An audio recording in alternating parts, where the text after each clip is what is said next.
Let's learn how to solve this question. We are given this quadratic equation and we have to find the number of real roots. As we can see, there is a modulus function here and there will be two cases and we have to solve both. So let's start. The first one is x square minus 1 is less than or equals to 0.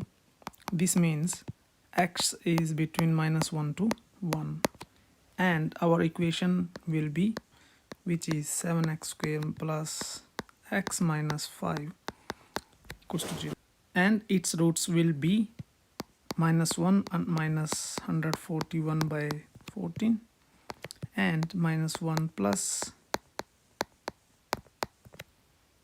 Now we have to check the value of these roots, whether they fall between minus 1 to 1. And to do that, one way is we calculate the unroot perfectly, or we can use approximations, because we know that 141 is slightly less than 12, and using this value 12 we can find approximate value of both the roots.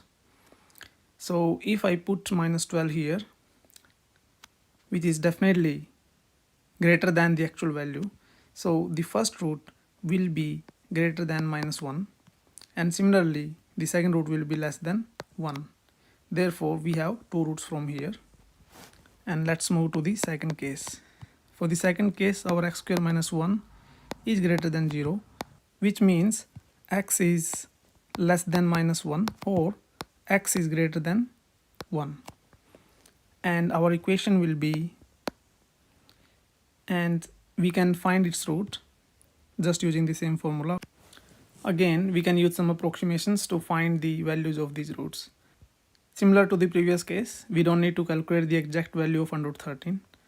We know that under root 13 is between 3 and 4, and using this we can find the value of these roots compared to 1 and minus 1, and we can clearly see that the first root is less than minus 1 and the second root is greater than 1. Therefore we have two roots from here.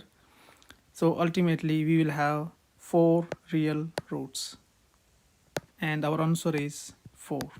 I hope you enjoyed this solution. Consider subscribing this channel and follow my page.